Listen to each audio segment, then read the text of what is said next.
नमस्कार, vision IAS के news today के इस अंक में आप सभी का स्वागत है। इस अंक में हम आपके लिए लेकर आए हैं यूपीएससी परीक्षा की दृष्टि से महत्वपूर्ण कुछ अहम खबरें। इस अंक के साथ मैं हूं दिव्या सिंह। आइए सबसे पहले बात करते हैं इस अंक की हेडलाइंस के बारे में। केंद्रीय मंत्रिमंडल ने नई योजना पूर्वोत्तर क्षेत्र के लिए प्रधानमंत्री की विकास पहल यानी पीएम डिवाइन को मंजूरी दी। एक रिपोर्ट के मुताबिक सीसा विषाक्तता की वजह से विश्व में सर्वाधिक स्वास्थ्य और आर्थिक बोझ भारत पर है। World wide fund for nature ने लिविंग प्लेनेट रिपोर्ट 2022 जारी की। एक अध्ययन के मुताबिक विदेश में रह रहे भारतीय छात्रों की विकसित देशों में ही रह जाने की सबसे ज्यादा संभावना है। राष्ट्रीय हरित अधिकरण ने लैंडफिल साइटों पर अपशिष्ट के कुप्रबंधन के लिए दिल्ली सरकार पर जुर्माना लगाया है। और आइए अब खबरों पर विस्तार से चर्चा करते हैं। केंद्रीय मंत्रिमंडल ने नई योजना पूर्वोत्तर क्षेत्र के लिए प्रधानमंत्री की विकास पहल को मंजूरी दी है। इसे पीएम डिवाइन के नाम से जाना जाएगा। केंद्रीय मंत्रिमंडल ने वर्ष 2022-23 से वर्ष 2025-26 तक 15वें वित्त आयोग के शेष 4 वर्षों के लिए पीएम डिवाइन को मंजूरी दी है। ये केंद्र सरकार द्वारा 100% वित्त पोषित केंद्रीय क्षेत्र की एक योजना है। इस योजना का क्रियान्वयन पूर्वोत्तर क्षेत्र विकास मंत्रालय करेगा। पीएम डिवाइन योजना के तहत प्रधानमंत्री गति शक्ति योजना को ध्यान में रखते हुए अवसंरचना विकास को समेकित रूप से निधि प्रदान की जाएगी। पूर्वोत्तर क्षेत्र की जरूरतों के आधार पर सामाजिक विकास परियोजनाओं को सहायता प्रदान की जाएगी। युवाओं और महिलाओं के लिए आजीविका संबंधी गतिविधियों को प्रोत्साहित किया जाएगा और ये योजना विभिन्न क्षेत्रों में विकास संबंधी अंतराल को समाप्त करने का प्रयास करेगी। पीएम डिवाइन का महत्व इसलिए भी है क्योंकि ये अवसंरचना, स्वास्थ्य देखभाल, कृषि और आजीविका से जुड़ी परियोजनाओं के वित्त पोषण से लोगों के जीवन स्तर में सुधार करने में मदद करेगी। इसके अलावा राज्य विशेष परियोजनाओं को प्रोत्साहित किया जाएगा। उदाहरण के लिए मिजोरम में बांस लिंक रोड परियोजना, इससे वनों से बांस के परिवहन में मदद मिलेगी जो कि बांस उत्पादकों को एक सुविधा प्रदान करेगी। साथ ही पीएम डिवाइन योजना पूर्वोत्तर क्षेत्र में चल रही योजनाओं के पूरक के रूप में कार्य करेगी। पूर्वोत्तर क्षेत्र के विकास के लिए और भी कई पहलें शुरू की गई हैं, जैसे कि पूर्वोत्तर विशेष अवसंरचना विकास योजना। ये नॉर्थ ईस्ट रीजन की अवसंरचना में सुधार के लिए पर्यटन को बढ़ावा देने वाली कनेक्टिविटी परियोजना, जल तथा विद्युत की आपूर्ति आदि से संबंधित परियोजनाओं को शामिल करती है। इसके अलावा नॉर्थ ईस्ट वेंचर फंड की बात करें तो ये नॉर्थ ईस्ट रीजन के लिए पहला और एकमात्र समर्पित वेंचर फंड है। इसका उद्देश्य व्यवसाय विकास और कौशल विकास को बढ़ावा देना है। और तीसरी महत्वपूर्ण पहल है पूर्वोत्तर के लिए विशेष त्वरित सड़क विकास कार्यक्रम। एक रिपोर्ट के मुताबिक सीसा विषाक्तता की वजह से विश्व में सर्वाधिक स्वास्थ्य और आर्थिक बोझ भारत पर है। सीसा विषाक्तता के बारे में ये रिपोर्ट सरकारी थिंक टैंक, नीति आयोग और वैज्ञानिक और औद्योगिक अनुसंधान परिषद ने संयुक्त रूप से तैयार की है। बिहार, उत्तर प्रदेश, मध्य प्रदेश, झारखंड, छत्तीसगढ़ और आंध्र प्रदेश के लोगों के रक्त में सीसे का औसत स्तर उच्चतम पाया गया है। सीसा भूपर्पटी में प्राकृतिक रूप से पाई जाने वाली एक विषाक्त धातु है। साथ ही इसके अन्य स्रोतों में शामिल है खनन, प्रगलन और शोधन उद्योग, जो कि इस धातु के प्राथमिक स्रोत हैं। वहीं असंगठित क्षेत्र में स्क्रैप डीलर इसके गौण स्रोत हैं। घरेलू उत्पादों जैसे कि कॉस्मेटिक उत्पाद, आयुर्वेदिक दवाएं आदि भी इसके स्रोत हैं। अवैज्ञानिक रिसाइकलिंग की वजह से प्रिंटेड सर्किट बोर्ड्स और बैटरियों में भी सीसा मौजूद रहता है। इसके अलावा मिट्टी से बनी वस्तुएं जैसे चमकदार बर्तन और चीनी मिट्टी के पात्र, जल निकाय आदि अन्य स्रोत हैं। दरअसल सीसे का स्वास्थ्य पर बहुत बुरा प्रभाव पड़ता है। सीसे के हल्के प्रभाव में आने से सिर दर्द, जी मिचलाना, चिड़चिड़ापन, थकान और पेट दर्द जैसे लक्षण प्रकट होते हैं। सीसे के अधिक प्रभाव में आने से मस्तिष्क का विकास प्रभावित होता है। ये आईक्यू लेवल भी कम करता है। सीसे के संपर्क में आने से शरीर में एनीमिया का खतरा बढ़ जाता है क्योंकि ये हीमोग्लोबिन के निर्माण को रोकता है। इसके अन्य प्रभाव हैं समय से पहले जन्म, जन्म के समय कम वजन और नवजात शिशुओं का धीमा विकास। इसीलिए सीसे की विषाक्तता को कम करने के लिए कुछ जरूरी कदम भी उठाए गए हैं, जैसे कि ई अपशिष्ट रिसाइकलिंग को विनियमित करने वाले कानून को सही तरीके से लागू करने की जरूरत है। साथ ही उचित औपचारिक रिसाइकलिंग भी जरूरी है। इसके अलावा गैसोलीन, पेंट, चीनी मिट्टी के बर्तनों, सौंदर्य प्रसाधनों और दवाओं में सीसे के उपयोग को रोकने के लिए नीतियां बनाई जानी चाहिए। इसके अलावा राष्ट्रीय पेयजल गुणवत्ता मानकों में सीसे से संबंधित मानकों को शामिल किया जाना चाहिए। सीसे का वैज्ञानिक प्रबंधन और उपचार किया जाना चाहिए। साथ ही लक्षित अनुसंधान तथा अपनाए जाने वाले उपायों से जुड़े अध्ययन भी किए जाने चाहिए।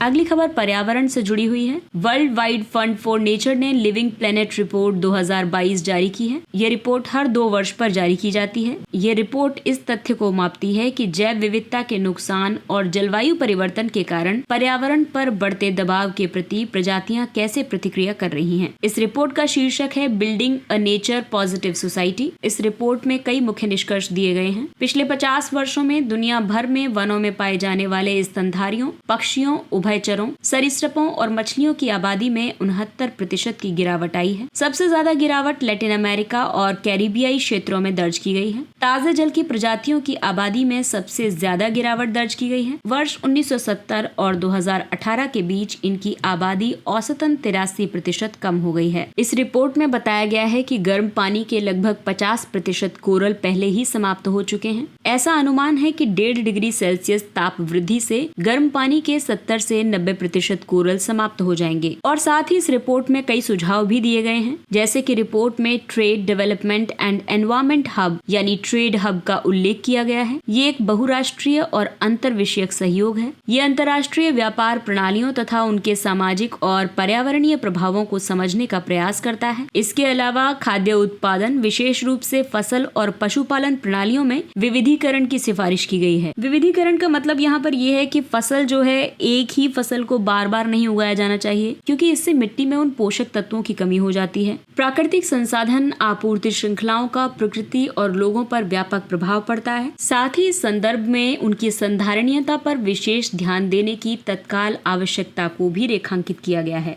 सह लाभों के साथ समाधानों को बढ़ावा देने के लिए एक क्रॉस सेक्टोरल और एकीकृत दृष्टिकोण अपनाने का सुझाव दिया गया। दूसरी ओर जैव विविधता, जलवायु और अन्य सतत विकास लक्ष्यों के बीच संघर्ष पैदा करने वाले समाधानों से बचने की सलाह दी गई है। इस रिपोर्ट में लिविंग प्लेनेट इंडेक्स को भी प्रकाशित किया गया है। लिविंग प्लेनेट इंडेक्स विश्व की जैविक विविधता की स्थिति का मापन करता है। ये मापन स्थलीय ताजे जल और समुद्री पर्यावासों की कशेरुकी प्रजातियों की आबादी से जुड़ी प्रवृत्तियों के आधार पर किया जाता है। लिविंग प्लेनेट इंडेक्स को जैव विविधता अभिसमय ने अपने वर्ष 2011 से 2020 के लक्ष्यों की दिशा में प्रगति के संकेतक के रूप में अपनाया है। ये वर्ष 2020 के बाद के लक्ष्यों की दिशा में प्रगति की निगरानी में महत्वपूर्ण भूमिका निभा सकता है। वर्ल्ड वाइड फंड वर्ष 1961 में स्थापित किया गया एक अंतर्राष्ट्रीय गैर सरकारी संगठन है और इसका मुख्यालय स्विट्जरलैंड के ग्लैंड में है।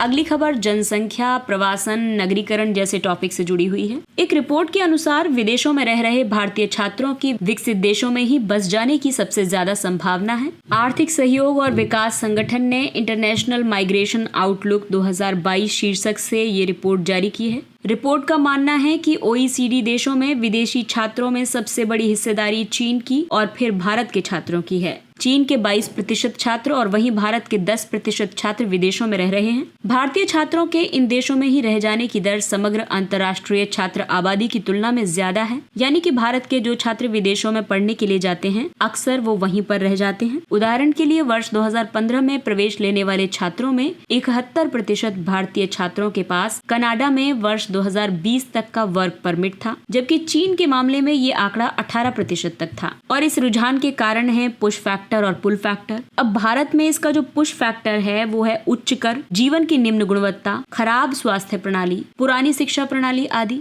वहीं आकर्षित करने वाले जो कारक हैं जिन्हें पुल फैक्टर्स कहा जाएगा वो है निवेश के बेहतर अवसर, संपत्ति का संरक्षण, बेहतर जीवन शैली, सुरक्षित समाज, लैंगिक समानता और व्यवसायों तथा स्टार्टअप्स के लिए एक बेहतर परिवेश। लेकिन पढ़ने गए छात्रों का विदेशों में रह जाना, इसके गृह देश पर सकारात्मक और नकारात्मक दोनों प्रभाव पड़ेंगे। सकारात्मक असर ये होगा कि घरेलू छात्रों के करियर और नेटवर्किंग अवसर व्यापक हो जाते हैं, विप्रेशन यानी रेमिटेंसेस के स्रोत बनते हैं, लोगों के बीच संबंधों को बढ़ाने के लिए एक माध्यम के रूप में कार्य करते हैं। इसके अलावा तकनीकी सहायता प्राप्त होती है। वहीं नकारात्मक प्रभाव ये है कि धन की निकासी और प्रतिभा पलायन घरेलू नवाचार क्षमता को कम करने में महत्वपूर्ण भूमिका निभाते हैं। इसके अलावा व्यवसाय में वृद्धि और राष्ट्रीय विकास दोनों की गति धीमी हो जाती है। इस रुझान को बदलने के लिए सरकार द्वारा कई उपाय किए गए हैं। घरेलू प्रतिभाओं को अर्थव्यवस्था से जोड़ने और उन्हें देश में रोके रखने के लिए teachers associateship for research excellence, national post doctoral fellowship कार्यक्रम आदि शुरू किए गए हैं। इसके अलावा प्रवासी भारतीयों को तकनीकी, आर्थिक और सामाजिक पूंजी का दोहन करने के लिए वज्र फैकल्टी योजना जैसी ब्रेन गेन पहल शुरू की गई है। और आइए बात करते हैं बैंकिंग क्षेत्र की। भारतीय रिजर्व बैंक ने इंटर ऑपरेटेबल रेगुलेटरी सैंडबॉक्स के लिए मानक संचालन प्रक्रिया की घोषणा की। एसओपी यानी मानक संचालन प्रक्रिया को फिनटेक पर अंतर विनियामक तकनीकी समूह ने तैयार किया है। IRTG की अध्यक्षता RBI का फिनटेक विभाग करता है। भारतीय प्रतिभूति और विनिमय बोर्ड, भारतीय बीमा विनियामक और विकास प्राधिकरण, अंतर्राष्ट्रीय वित्तीय सेवा केंद्र प्राधिकरण, पेंशन निधि विनियामक और विकास प्राधिकरण तथा केंद्र सरकार के प्रतिनिधि भी इसमें शामिल होते हैं। ये एक से ज्यादा वित्तीय विनियामकों के दायरे में आने वाले नए फिनटेक उत्पादों और सेवाओं को विनियमित करने के लिए एक ढांचा प्रदान करता है। इंटर ऑपरेटेबल रेगुलेटरी सैंडबॉक्स वित्तीय क्षेत्र के एक से ज्यादा विनियामकों के विनियामकीय दायरे में आने वाले नवोन्मेषी हाइब्रिड वित्तीय उत्पादों या सेवाओं के परीक्षण की सुविधा प्रदान करने वाला एक तंत्र है। इस फ्रेमवर्क की कई मुख्य विशेषताएं हैं, जैसे कि उत्पाद की प्रमुख विशेषता विनियामक के प्रभाव को निर्धारित करेगी। जिस विनियामक के अधिकार क्षेत्र में ऐसी विशेषता होगी वो प्रधान विनियामक होगा, जबकि अन्य एसोसिएट विनियामक होंगे। प्रमुख विशेषता दो तरह से तय की जाएगी, यानी कि मौजूदा उत्पादों जैसे कि ऋण, जमा आदि में वृद्धि का प्रकार, और इसके अलावा इंटर ऑपरेटेबल रेगुलेटरी सैंडबॉक्स के तहत परीक्षण करने के लिए संस्था द्वारा मांगी गई छूट की संख्या। इन दोनों से उत्पाद की विशेषता तय होगी। अंतर्राष्ट्रीय वित्तीय सेवा केंद्र प्राधिकरण वैश्विक गतिविधि की महत्वाकांक्षा रखने वाले भारतीय फिनटेक और भारत में प्रवेश के इच्छुक विदेशी फिनटेक के लिए प्रधान विनियामक होगा। फिनटेक पर IRTG प्रधान विनियामक और एसोसिएट विनियामक के बीच किसी भी समन्वय संबंधी मुद्दे को हल करेगा। इन प्रमुख वित्तीय विनियामकों में शामिल है RBI, ये भारत का केंद्रीय बैंक और विनियामक निकाय है। ये भारतीय बैंकिंग प्रणाली, भुगतान और निपटान प्रणाली आदि के विनियमन के लिए जिम्मेदार है। दूसरा वित्तीय विनियामक है सेबी, यानी भारतीय प्रतिभूति और विनिमय बोर्ड। ये प्रतिभूति बाजार को बढ़ावा देने और विनियमित करने तथा प्रतिभूतियों में निवेशकों के हितों की रक्षा करने के लिए एक बाजार विनियामक के रूप में कार्य करता है। तीसरा है IRDA, यानी भारतीय बीमा विनियामक और विकास प्राधिकरण। ये बीमा और पुनर्बीमा उद्योग का प्रबंधन और विनियमन करता है, साथ ही बीमा और पुनर्बीमा कंपनियों तथा मध्यस्थों का पंजीकरण करता है और उन्हें लाइसेंस भी प्रदान करता है। चौथा है IFSCA, यानी अंतर्राष्ट्रीय वित्तीय सेवा केंद्र प्राधिकरण। ये भारत में अंतर्राष्ट्रीय वित्तीय सेवा केंद्र में वित्तीय उत्पादों, वित्तीय सेवाओं, वित्तीय संस्थानों के विकास और विनियमन के लिए एक एकीकृत प्राधिकरण है। और अंतिम है PFRDA, यानी पेंशन निधि विनियामक और विकास प्राधिकरण। ये राष्ट्रीय पेंशन योजना और किसी भी अन्य पेंशन योजना को विनियमित करता है जो किसी अधिनियम द्वारा विनियमित नहीं है। राष्ट्रीय हरित अधिकरण ने लैंडफिल साइटों पर अपशिष्ट के कुप्रबंधन के लिए दिल्ली सरकार पर जुर्माना लगाया है। दिल्ली में गाजीपुर, भलसवा और ओखला लैंडफिल साइटों पर लगभग 80% पुराने अपशिष्ट का अब तक उचित निपटान नहीं किया गया है। पर्यावरण संरक्षण अधिनियम 1986 के तहत ठोस अपशिष्ट प्रबंधन नियम 2016 के मुताबिक केवल गैर पुनर्नवीनीकरण योग्य, गैर जैव निम्नीकरणीय और गैर दहनशील अपशिष्ट को ही सैनिटरी लैंडफिल में जमा करने की अनुमति है। सेंट्रल पॉल्यूशन कंट्रोल बोर्ड के अनुसार वर्ष 2020-21 में देश में उत्पन्न होने वाले ठोस अपशिष्ट की कुल मात्रा 1.6 लाख टन प्रतिदिन थी। इसमें से प्रतिदिन 1.5 लाख टन अपशिष्ट 95.4% की संग्रह दक्षता पर एकत्र किया जाता है। एकत्र अपशिष्ट में 50% अपशिष्ट का निपटान किया जाता है और 18.4% लैंडफिल में एकत्र होता है। दरअसल भारत में ठोस अपशिष्ट के निपटान के लिए कई चुनौतियां हैं, जैसे कि अपशिष्ट समस्या के समाधान के लिए धन की कमी, नियमों और विनियमों का खराब कार्यान्वयन, अनियोजित पृथक्करण सुविधा और स्रोत पर ही गीले कूड़े और सूखे कूड़े को अलग अलग नहीं करना। इसके अलावा प्रशिक्षित कार्यबल की कमी। इस ठोस अपशिष्ट के अनुचित उपचार की वजह से कई हानिकारक प्रभाव पड़ते हैं। लैंडफिल से मीथेन जैसी जहरीली गैसें निकलती हैं, इससे आग लग सकती है। आसपास के क्षेत्रों में गंभीर स्वास्थ्य प्रभाव जैसे कि जन्म दोष, जन्म के समय कम वजन आदि उत्पन्न होते हैं। इसके अलावा भूमि और जल आपूर्ति में हानिकारक रसायनों का रिसाव होता है। इसीलिए ठोस अपशिष्ट के निपटान के लिए कई उपचारात्मक तरीके अपनाए गए हैं, जैसे कि भस्मीकरण। इसमें कार्बनिक पदार्थों का दहन किया जाता है। इससे तलीय राख, फ्लू गैस, कणिकीय पदार्थ, ऊष्मा आदि उत्पन्न होते हैं। इनका विद्युत उत्पन्न करने के लिए उपयोग किया जाता है। दूसरा है गैसीकरण। ये जैविक या जीवाश्म आधारित कार्बन युक्त पदार्थों को उच्च तापमान पर कार्बन मोनोऑक्साइड, हाइड्रोजन और कार्बन डाइऑक्साइड में बदलने की प्रक्रिया है। इसमें दहन प्रणाली का उपयोग नहीं किया जाता है। इसकी बजाय नियंत्रित मात्रा में ऑक्सीजन या फिर भाप का इस्तेमाल किया जाता है। इसके अलावा चौथा है पायरोलिसिस। इसमें अपशिष्ट या सामग्री का उच्च तापमान और ऑक्सीजन की अनुपस्थिति में दहन किया जाता है। और आइए अब बात करते हैं कुछ अन्य महत्वपूर्ण सुर्खियों की। राष्ट्रीय जेनरिक दस्तावेज पंजीकरण प्रणाली। केंद्र सरकार ने राज्यों से राष्ट्रीय जेनरिक दस्तावेज पंजीकरण प्रणाली के लिए एक स्थानीय सर्वर स्थापित करने को कहा है। NGDRS ग्रामीण विकास मंत्रालय के तहत एक प्रमुख कार्यक्रम है। ये देश में भूमि रिकॉर्ड प्रणाली को डिजिटल बनाने से संबंधित है। ये एक वेब आधारित प्रणाली है। इसे राज्य विशेष योजना के रूप में कार्यान्वित किया जा रहा है। ये नागरिकों को ऑनलाइन संपत्ति मूल्यांकन, प्रमाणीकरण आदि के साथ पंजीकरण प्राधिकरण में भूमि दस्तावेजों को ऑनलाइन पंजीकृत कराने में सक्षम बनाती है। इससे धोखाधड़ी वाले लेन देन और विवादों को रोका जा सकता है। साथ ही दस्तावेजों पर ई-हस्ताक्षर जैसी सुविधा भी प्रदान की जा सकती है। भारत की रेशेदार फसलें। राष्ट्रीय सांख्यिकी कार्यालय के मुताबिक वर्ष 2011 से 2020 के दौरान भारत की रेशेदार फसलों के उत्पादन के सकल मूल्य में गिरावट दर्ज की गई है। ये गिरावट मूल्य समर्थन में वृद्धि के बावजूद हुई है। इसमें कच्चा कपास, जूट और अन्य फसलें शामिल हैं। NSO के मुताबिक समग्र रेशेदार फसलों के उत्पादन में गुजरात के हिस्से में गिरावट दर्ज की गई है। ये हिस्सेदारी वर्ष 2011 से 12 में 40.3% थी, जो वर्ष 2019-20 में घटकर 29.3% रह गई थी। इसके बावजूद भी गुजरात अग्रणी उत्पादक बना हुआ है। जूट के उत्पादन में पश्चिम बंगाल का प्रभुत्व बना हुआ है। इसका हिस्सा 84% से बढ़कर 88% हो गया है और इसके बाद बिहार और असम का स्थान आता है। अगली खबर भारतीय रेलवे से संबंधित है। भारतीय रेलवे ने इलेक्ट्रिक वाहनों पर नई नीति पेश की। नई नीति के तहत निर्धारित प्रमुख लक्ष्यों में शामिल हैं: रेलवे दिसंबर 2023 तक अपनी 20% ट्रेनों को इलेक्ट्रिक ट्रेनों से प्रतिस्थापित करेगा। इसे आगामी दिसंबर 2024 तक 60% और 2025 के अंत तक 100% करने का लक्ष्य निर्धारित किया गया है। इसके अलावा अन्य इलेक्ट्रिक व्हीकल्स के लिए प्रमुख रेलवे स्टेशनों, कार्यालय भवनों, पार्किंग स्थलों आदि पर विशाल चार्जिंग इंफ्रास्ट्रक्चर भी स्थापित किए जाएंगे। EVs चार्जिंग स्टेशन स्थापित करने के लिए चार्जिंग पॉइंट ऑपरेटरों को आमंत्रित किया जाएगा। इससे रेलवे को वर्ष 2030 तक शुद्ध शून्य कार्बन उत्सर्जन का लक्ष्य प्राप्त करने में मदद मिलेगी।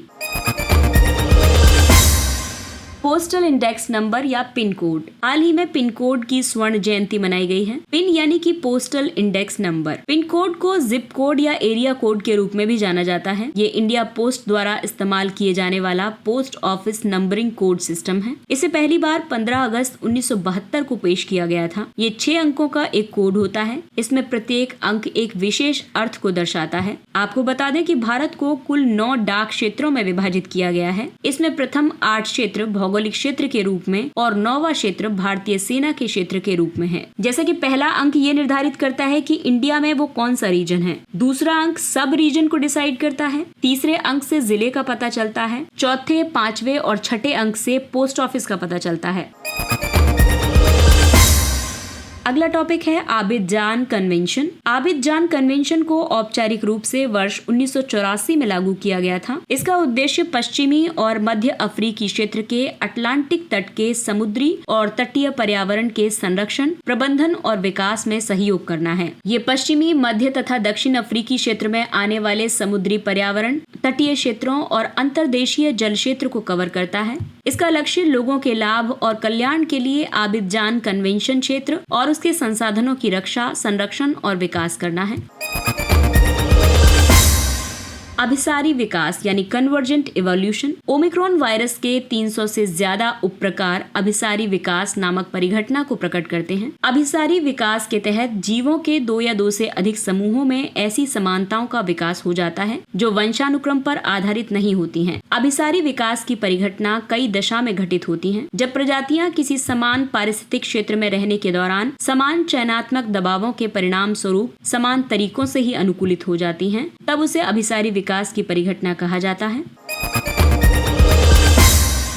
स्लेंडर लॉरिस के लिए भारत का प्रथम अभयारण्य अधिसूचित। इस अभयारण्य को कुडुवुर स्लेंडर लॉरिस नाम दिया गया है। ये तमिलनाडु में स्थित है। ये अभयारण्य वन्य जीव संरक्षण अधिनियम 1972 के तहत अधिसूचित है। स्लेंडर लॉरिस छोटे निशाचर स्तनधारी हैं जो अपना अधिकांश जीवन वृक्षों पर व्यतीत करते हैं। ये प्राइमेट हैं जो कूद नहीं सकते। ये भोजन के लिए कीटभक्षी और पौधों पर रहने वाले विषाक्त कीड़ों पर निर्भर होते हैं। इस तरह ये किसानों को लाभान्वित करते हैं। ये उष्णकटिबंधीय झाड़ी क्षेत्र और पर्णपाती वनों के लिए स्थानिक हैं। स्लेंडर लॉरिस की 2 प्रजातियां हैं। ग्रे स्लेंडर लॉरिस जो कि केवल दक्षिण भारत और श्रीलंका के छोटे भागों में पाया जाता है। IUCN में इसकी स्थिति नियर थ्रेटेंड की है, जबकि रेड स्लेंडर लॉरिस केवल श्रीलंका में पाया जाता है। इसकी IUCN में स्थिति एंडेंजर्ड की है। ये वन्य जीव संरक्षण अधिनियम 1972 की अनुसूची 1 के तहत संरक्षित है।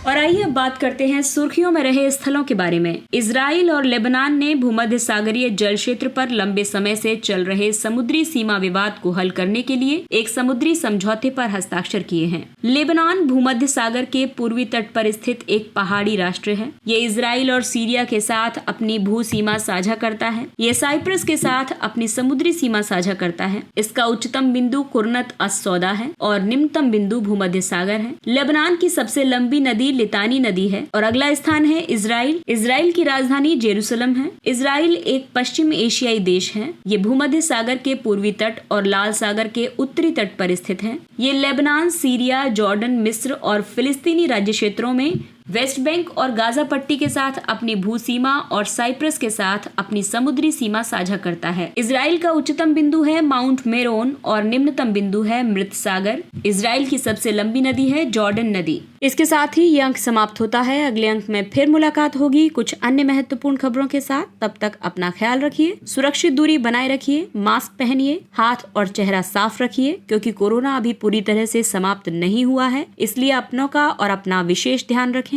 और अगर आपको हमारा कंटेंट पसंद आ रहा है तो इसे लाइक, सब्सक्राइब और शेयर करें। इसके साथ ही विजन IAS की पूरी टीम आपसे इजाजत लेती है। नमस्कार। Thank you for listening.